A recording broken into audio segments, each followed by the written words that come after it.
We now go to a wealthy property owner smashing his own privately owned ventilators with a golf club in front of an overcrowded hospital during the COVID-19 crisis, because that is his legal right. Okay, that's ventilator number 3. Woo! Okay, now on to 4 and 5. Hey, what are you doing there? Is that a shipment of ventilators for the hospital? No. These are my privately owned ventilators. I just bought them myself. You're smashing? That's pretty fucked up. No, I'm allowed to. It's totally okay. But think of all the people that you're hurting inside. That's like you're hurting them by doing this. No, there's been a misunderstanding. So under our legal system, property is a relationship of absolute power of an individual like myself, based on how much wealth you have to buy it or obtain it, over an object. Property rights aren't a relationship between people. The relationship is between me and the property. And honestly, you're just some schmuck. You have no say.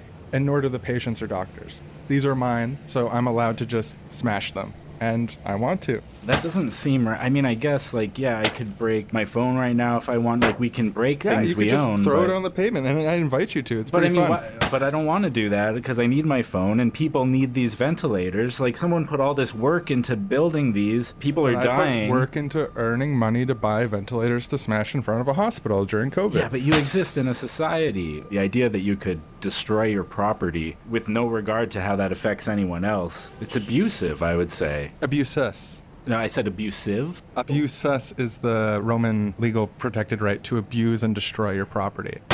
Let me just give you a little more context. I think this might help you learn, maybe for the first time, what's going on here. So, according to West Indian sociologist Orlando Patterson, the conception of freedom and property, which is the sort of dominant one in our society today, actually originates in ancient Rome. And it essentially traces back to slave law. So it theorizes that property relationships are an absolute right between an individual and an object. So that includes the right to destroy it, which is called abusus. For example, with slaves, it's a private matter in the home where you can murder, rape, mutilate, whatever you want in ancient Rome. And obviously, slavery has been abolished. And I would never mistreat a slave if slavery was here today, personally. But that's sort of the legal order. It's actually really interesting. So you're saying that the under right Roman to law, destroy property comes from slave law? Yeah. And this is your argument in favor of what you're doing? Yeah. So in ancient Rome, the legal authorities of that society, no matter their sort of ethical content and what they were striving for, in addition to their public lives, they would return home to an extreme sort of private domain of patriarchy and slave ownership, where they had absolute command and control power over their wives, their children, and hundreds of slaves who were considered to not have any rights at all. So those slaves would do things like cut their hair and wash their feet. The origins of slavery in this context were the capturing of enemy soldiers and then bringing them into slavery as people without rights, as property. Although in many cases, the slaves actually were not literally war captives, but they were still treated that way under the legal system. And that was what they were surrounded by. That was what was normal to them.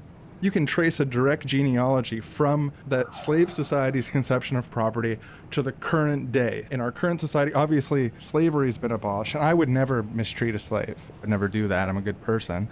But when it comes to ventilators, it makes sense that that's where it came from. Because when you think about it, the idea that you have total control over anything, whether it be a human being or even a tool or an object that we've built in a society together, is kind of ludicrous when you think about it, because you can do this, that's allowed under this system. I absolutely can. And you can just think of it like it's a private affair between you and your property, your ventilators. It is. But it's clearly not, because there's other people here in the hospital. Look, there's another ambulance showing up, wheeling a person who needs ventilation into the hospital. Well, you don't know that. Maybe his foot's hurt. They have one of those handheld things. They're pumping oxygen into his mouth as they run with it. I'm pretty sure. Or maybe he's tired.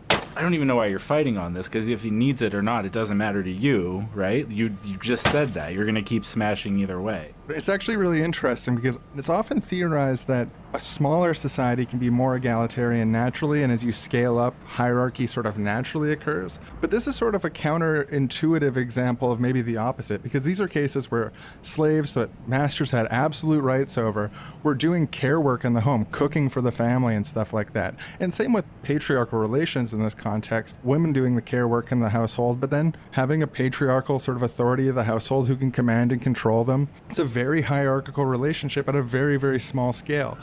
So it seems like the origins of these sort of hierarchical relationships don't actually come from scaling up, but come from, in some cases, the smallest sort of relationships of all, the household. And that doesn't really justify what I'm doing. More the abuses thing does, but that's just an interesting thing that I learned. Yeah, that is interesting, that there's this connection between those basic relationships of domination that can form between individuals and the conceptions of domination that we use as the basis of our understanding of how we relate to objects and property. It's that idea that just like you're a sovereign over something else, over other people, over the products of society, the things that we've built together, because obviously you couldn't just build a ventilator on your own. Well, you don't know that. Without a society? I kind of do. This just makes me think of a future society where everything might be kind of like a library. You know how like a library book, you can take it out, but you can't destroy it. You can use it and get benefit from it, but you can't destroy it, you know, like because other people are going to use the book later. There's something to that. That's a kind of property relationship that makes more sense to me than this destroying ventilator thing. Right. Well, I mean, that's why I've got ventilators and you don't. You're a dreamer, and I'm a pragmatist. Well, I would try to stop you, but then the police would come and arrest me. Yeah, it's the job of the police to protect my property rights. So I guess carry on with what you're doing. Thank you. Yeah, and you have a good day. I probably won't. Do you want to take a swing? This is going to haunt me.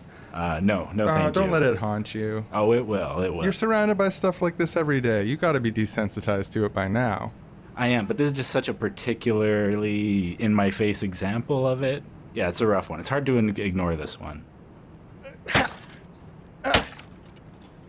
Whoa, yeah, that is not going to ventilate anything. That is a hard-to-get part there. I'm just going to smash it.